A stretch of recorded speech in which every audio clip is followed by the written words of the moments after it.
नमस्कार, आपके साथ मैं हूं विद्यानाथ झा। आप राष्ट्रवाद देख रहे हैं, यानी कि देश से बढ़कर कुछ भी नहीं।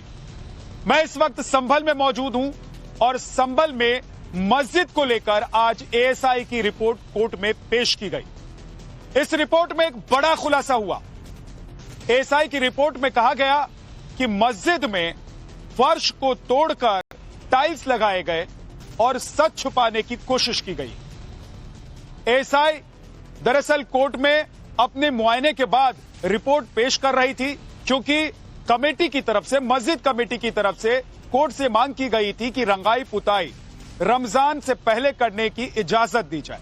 लेकिन रिपोर्ट जब पेश हो गई तो कोर्ट ने कहा कि एएसआई को ऐसा नहीं लग रहा है कि अभी रंगाई पुताई की जरूरत है, इसलिए इसकी इजाजत हम आपको नहीं दे सकते हैं।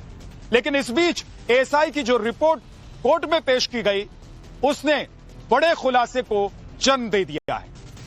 आज हम डिबेट करेंगे इसी मुद्दे पर, लेकिन उससे पहले आपको एक रिपोर्ट दिखा देते हैं।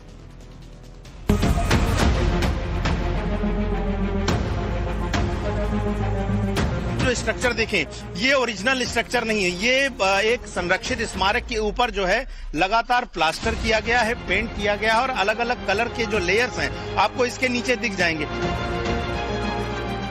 संभल में शाही जामा मस्जिद को लेकर अब नया बवाल शुरू हो गया। एएसआई ने मस्जिद सर्वे की रिपोर्ट की एक कॉपी जारी की है, जिसमें चौंकाने वाले खुलासे हुए हैं। रिपोर्ट में मस्जिद के अंदर स्वरूप में किए गए बदलाव का जिक्र है। स्टेटस रिपोर्ट में मस्जिद में किसी भी पेंट या हस्तक्षेप की जरूरत नहीं होने की बात कही है। रिपोर्ट में कहा गया है कि मस्जिद की फर्श को टाइल्स और पत्थर में बदल दिया गया है। इसके अलावा मस्जिद के अंदरूनी हिस्से में सुनहरे, लाल, हरे और पीले रंग की मोटी तामचीनी पेंट की गई है, जिससे मूल सतह ढक गई है। ये जो स्ट्रक्चर देखें, ये ओरिजिनल स्ट्रक्चर नहीं है। ये एक संरक्षित स्मारक के ऊपर जो है लगातार प्लास्टर किया गया है, पेंट किया गया है और अलग अलग कलर के जो लेयर्स हैं आपको इसके नीचे दिख जाएंगे। इसके जो नीचे की मूल प्रकृति है, जो कि पत्थर से बनी हुई है। जिस जमाने में इस तरह की इमारतें बनती थी, पत्थरों का इस्तेमाल किया जाता था ताकि वो लंबे समय तक चले। अगर आप देखो तो यहाँ पर कई परतें जो हैं वो पेंट की हैं, इसके अलावा प्लास्टर की हैं, जो कि जाहिर तौर पर नियमों को तोड़ती हैं और एएसआई के संरक्षित स्मारक के नियमों के खिलाफ है। दरअसल मुस्लिम पक्ष मस्जिद की रंगाई पुताई की मांग कर रहा था। हाई कोर्ट ने सुनवाई करते हुए कहा कि फिलहाल मस्जिद की रंगाई पुताई और मरम्मत की कोई जरूरत नहीं है। इसी बीच एएसआई निरीक्षण की स्टेटस रिपोर्ट की कॉपी सामने आई तो सियासत ने भी जोर पकड़ लिया। शिवपाल यादव ने कहा कि एक वर्ग को टारगेट किया जा रहा है। देखिए, संभल में जो अत्याचार और उत्पीड़न किसी से छिपा नहीं है। ये केवल अल्पसंख्यक लोगों को टारगेट पर बना रहे हैं। एएसआई की रिपोर्ट के दावों का सच जानने के लिए हमारे संवाददाता विद्यानाथ झा मस्जिद पहुंचे और स्थानीय लोगों से बात की, तो उन्होंने क्या कहा सुनिए। प्लास्टर कर दिया होगा, जो टूट फूट गया होगा उसका भी रिपेयर किया होगा। सही है। किया कि नहीं? किया है। हाँ। कहाँ इसमें अंदर जो इमारत टूटी होगी या झड़ी होगी? टूटी फूटी कुछ नहीं है, ऐसे बस जैसे कहीं से मसाला छूट जाए, ये हो जाए उसकी मरम्मत हो जाती। और फर्श कैसा है अंदर इमारत? फर्श तो सही है। सही है। टाइल्स लगे हुए? हाँ, टाइल्स लगे हुए। टाइल्स कब लगाए गए थे? कितने साल में? तो अंदाजे से बता दीजिए। भाई ये हमें उसका अंदाजा ना, हमने तो ऐसे देखा है इसे। जब से देखा है तब से टाइल्स लगाए? जी हाँ।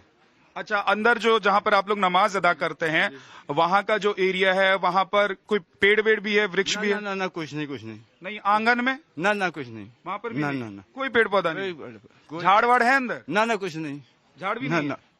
तो अभी मस्जिद कमेटी की तरफ से तो कहा गया है कि अंदर झाड़ झंकड़ है, उसको साफ करवाना। अरे नहीं, झाड़ झंकड़ से क्या मतलब, साफ है बिल्कुल। सभी के दावे अपने अपने हैं, लेकिन हकीकत क्या है? क्या रंगाई पुताई के नाम पर सबूतों को छिपाने की कोशिश की जा रही थी? अगर नहीं तो फिर अचानक रंगाई पुताई की जरूरत क्यों पड़ी? फर्श पर टाइल्स बिछाई तो क्या क्या सच्चाई छिपाई गई?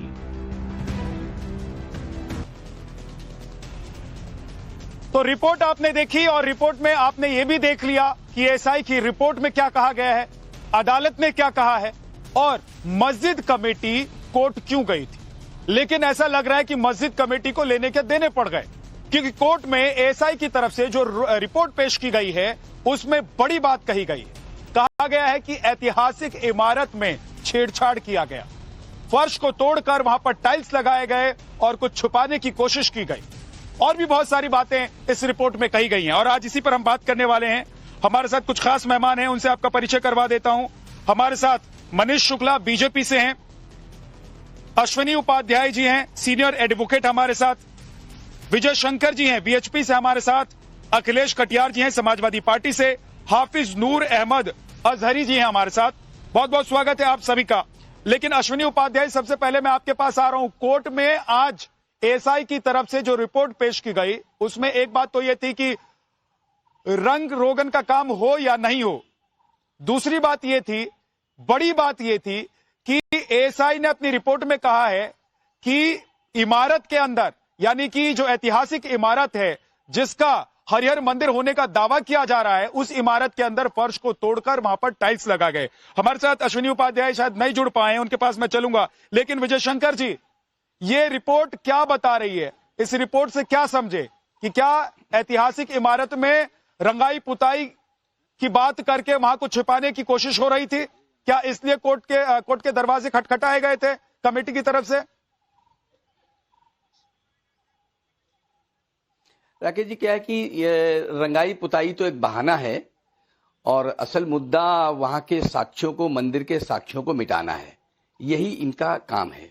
और एएसआई के अंदर ये सारा काम इस समय चल रहा है। एएसआई ने संरक्षित कर रखा है और बिना अनुमति के, बिना आवेदन किए ये सारे काम नहीं कर सकते। इसके बाद भी ये सब करते रहते हैं। आपको ध्यान में होगा, जब हमारा श्री राम जन्मभूमि में श्री राम लला एक टेंट में रहते थे, तो एक टेंट को बदलने के लिए भी हमें कोर्ट के चक्कर काटने पड़ते थे और इसके बाद अनुमति मिलती थी और ये लोग बार बार उसका विरोध करते थे। यानी हमारे आराध्य श्री राम लला टेंट में बैठे हुए हैं और हम प्रतीक्षा करते रहते थे कब हमारा कोर्ट हमें अनुमति दे और कब हम इसमें नया सारा करें।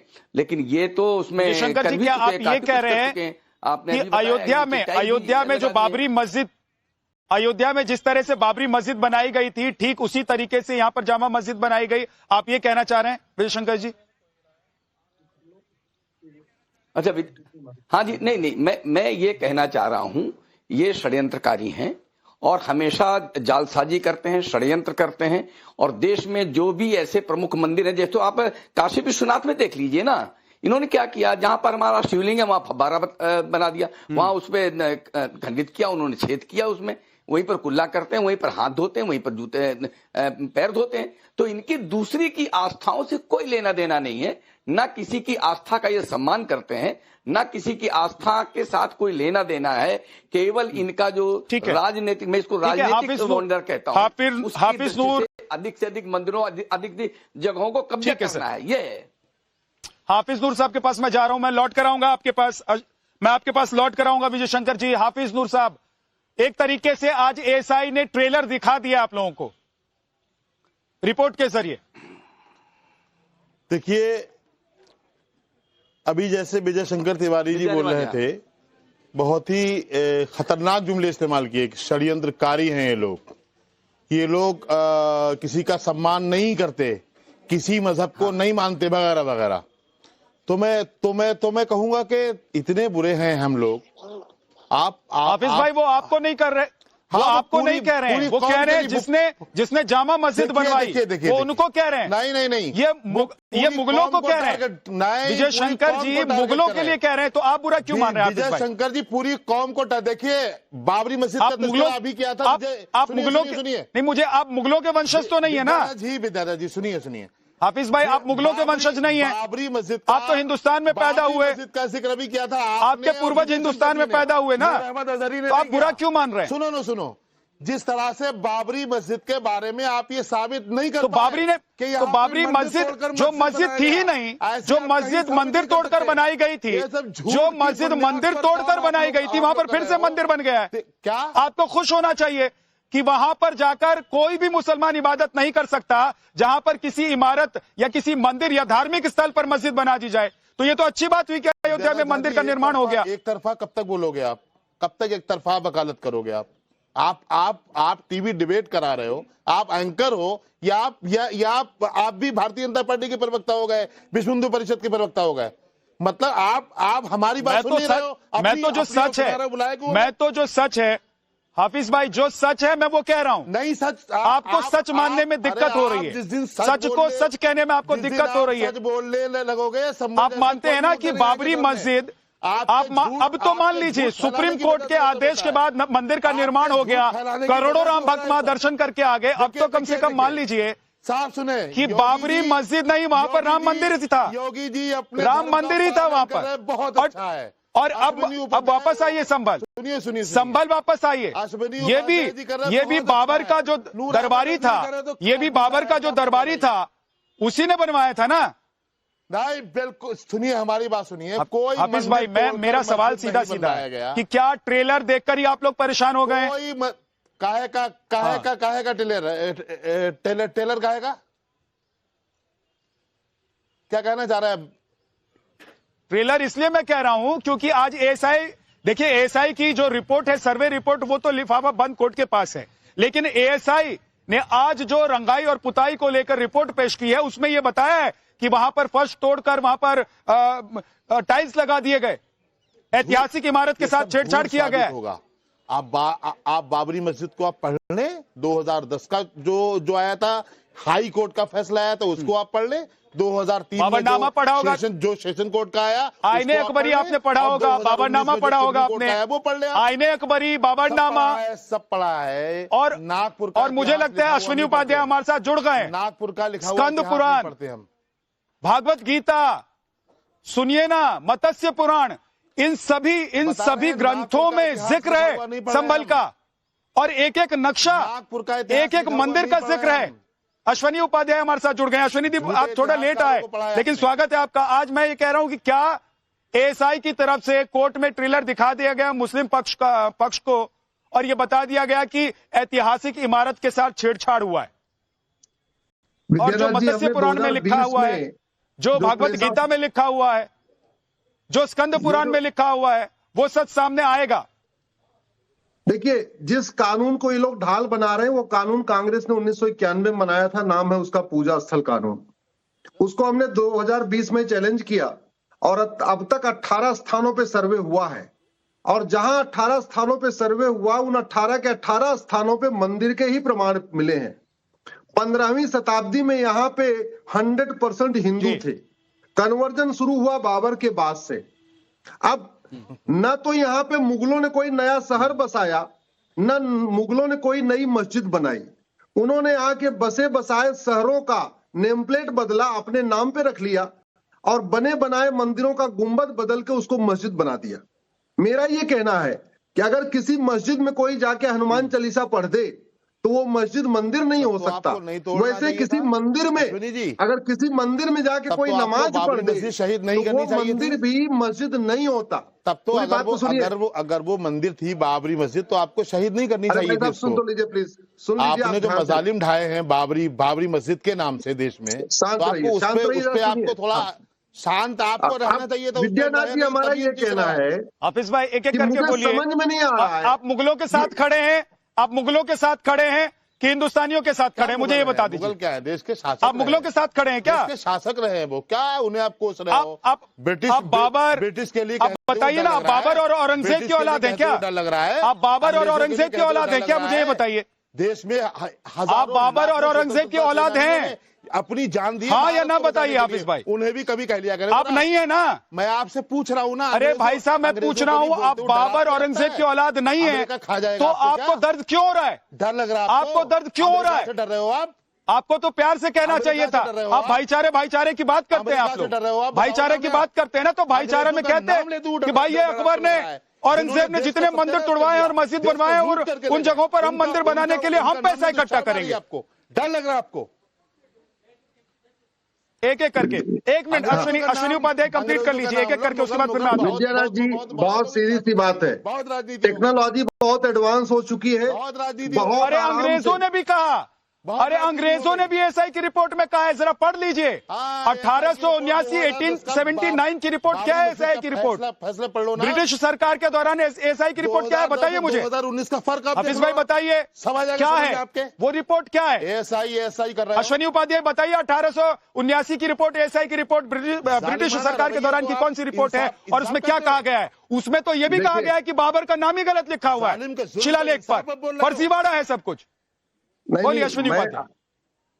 देखिए, दिक्कत केवल हमें इनसे नहीं है, दिक्कत कन्वर्टेड हिंदुओं से नहीं है, दिक्कत तो हिंदुओं से है। मैं आपको बता रहा हूं कि ये जो ओट जीवी नोट जीवी जो हिंदू है ना, ये बहुत बड़ा खतरा बने हुए हैं। इनको संबल मिला किससे? इनको साहस मिला किससे? इनको साहस मिला 1954 के वक्फ पैक्ट से जो नेहरू जी ने बनाया। इनको साहस मिला किससे? साहस मिला इंदिरा के कानून से जो उन्होंने जामिया को और अलीगढ़ को मुस्लिम यूनिवर्सिटी डिक्लेयर कर दिया। इनको साहस मिला किससे? कांग्रेस के 1991 वाले प्लेस ऑफ वर्शिप से। इनको साहस मिला किससे? 1992 के माइनॉरिटी कमीशन एक्ट से। इनको साहस मिला किससे? 1995 में जब वक्फ पैक्ट को अनलिमिटेड पावर दे दिया। इनको साहस मिला अश्विनी उपाध्याय जी, क्या इनकी सांस अब उखड़ रही है? क्या इनकी सांस उखड़ रही है? और आज एएसआई ने इन्हें जोर का झटका धीरे से दिया है। मैं वापस आऊंगा, हमारे साथ बाकी मेहमान हैं, उनके पास भी वापस आऊंगा। लेकिन देखिए, संभल के बहुत सारे लोग यहाँ पर हमारे साथ मौजूद हैं जिन्होंने 24 नवंबर को भी देखा और जिन्होंने न जाने कितने दशकों से इस मस्जिद को देख रहे हैं। मुझे लग रहा है आज तो बहुत सारे लोगों से मेरी बात हुई, वो कह रहे हैं कि 75 साल उनकी उम्र है, किसी की उम्र 80 साल है। वो कह रहे हैं हम देखते आ रहे हैं मस्जिद को और बहुत कुछ बदल गया, वो सब कुछ हमारे कैमरे पर रिकॉर्ड है। लेकिन मैं आप लोगों से जानना चाहता हूं कि क्या आप लोग इसी तरीके से मस्जिद देखते आ रहे हैं या फिर पिछले 10 साल 15-20 सालों में इस मस्जिद में बहुत बड़ा बदलाव हुआ है? और कुछ वक्त पहले, कुछ साल पहले जब कुएं को बंद कर दिया गया था, दरवाजा बंद कर दिया गया था, अंदर लोगों को जाने से रोक दिया गया, तो उसके पीछे कोई साजिश थी? देखिए, जो कुएं की जहां तक बात है, मेरा जब जन्म हुआ था तो कुएं का पूजन इसी कुएं पर हुआ था।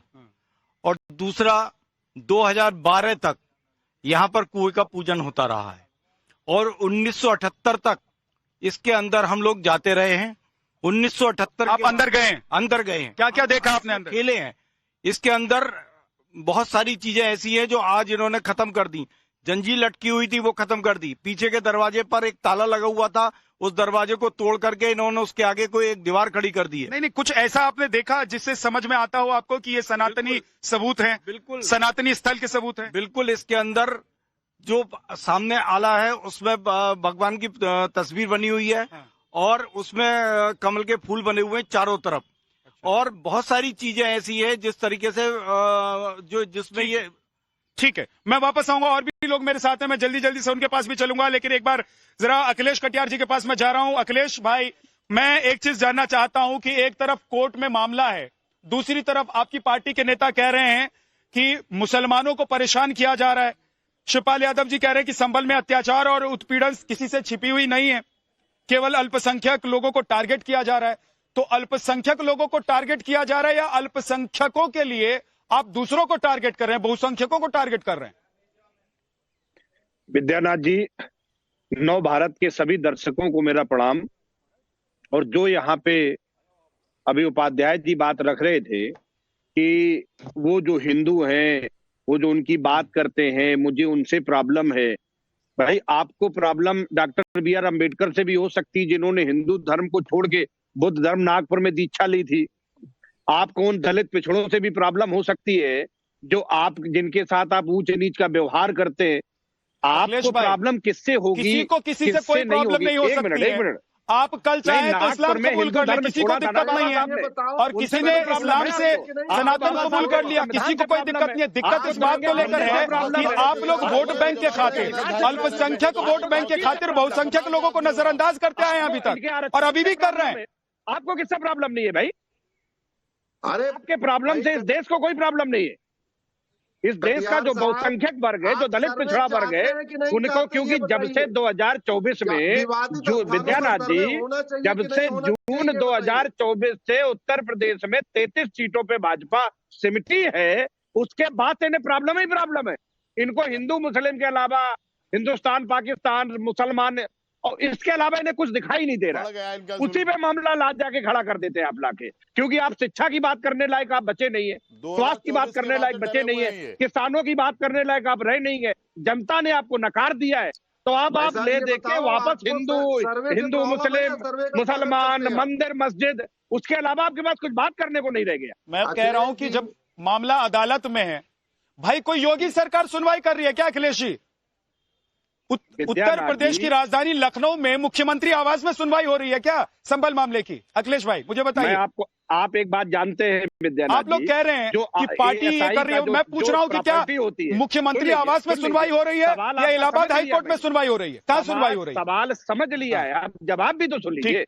एएसआई के जितनी प्रॉपर्टी है उसकी सुरक्षा की इंतजाम, बोलिए वहां कर्मचारी, बाकी सब चीजें जो केंद्र सरकार है उनकी जो संस्था आर्कोलॉजिकल सर्वे ऑफ इंडिया उनके अधीन होती है, वहां सब व्यवस्था होती है। और अगर वहां पे कोई दिक्कत है उसके लिए सिस्टम बना हुआ है, वो लोग बात करेंगे, उसे सुरक्षित रखेंगे।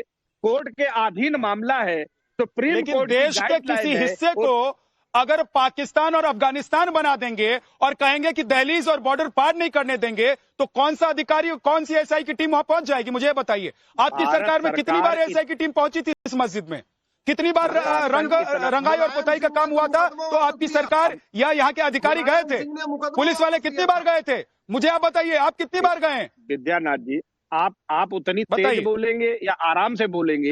आप तो बड़े भले प्यारे आदमी हैं और मिठास से मैं थोड़ा बाहर खड़ा हूँ, मैं जोर से बोल रहा हूँ क्योंकि मुझे आप लोगों की आवाज।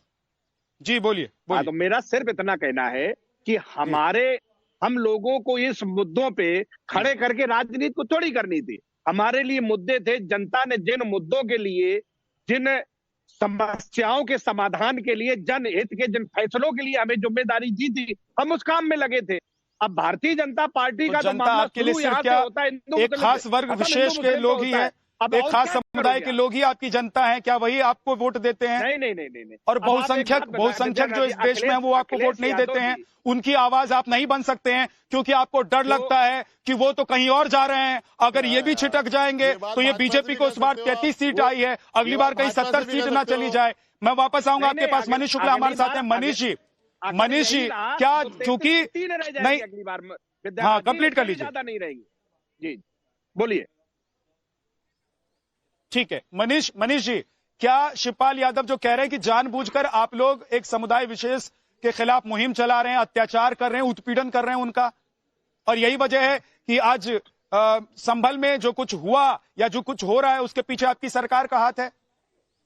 देखिए विद्यानाथ जी, माननीय न्यायालय में भारतीय पुरातत्व विभाग ने जो रिपोर्ट रखी है वो बड़ा गंभीर विषय उसमें आया है सामने। और 1947 के पहले मुगलों अंग्रेजों ने जो किया, 47 के बाद लगभग वही काम कांग्रेस और समाजवादी पार्टी जैसे दलों ने भी किया, और मंदिर का स्वरूप बदल जाए इसके लिए सारे प्रयत्न किए। अभी आपने एक सवाल पूछा कि जब सपा की सरकार थी या कांग्रेस की सरकार थी या ऐसे तथा कथित छद्म धर्मनिरपेक्षता वाले दल की सरकारें थी, एएसआई कब जा चुकी? जो इमारत 1920 से एएसआई के पास है उसके बावजूद वहां का स्वरूप बदल गया, तो आप समझिए ये केवल कोई वर्ग विशेष का मामला नहीं है। इसमें तमाम राजनीतिक दल अपने राजनीतिक हितों की पूर्ति के लिए शामिल रहे हैं और इस षड्यंत्र में शामिल रहे हैं। और आज जब वो सामने आ रहा, माननीय उच्च न्यायालय के सामने आ रहा है, तो शिवपाल यादव जी का बयान तो स्पष्ट करता है कि उनको न्यायालय भी भारतीय जनता पार्टी का दिख रहा है। अभी उनके पक्ष में कोई फैसला आ जाए तो न्यायालय ठीक है, और हिंदुओं के पक्ष में अगर फैसला आ जाए तो वो भारतीय जनता पार्टी का पक्ष हो जाता है। यानी शिवपाल यादव और कांग्रेस जैसे दलों ने कह दिया है कि बहुसंख्यक का मतलब भारतीय जनता पार्टी, और उसमें सारा बहुसंख्यक शामिल है।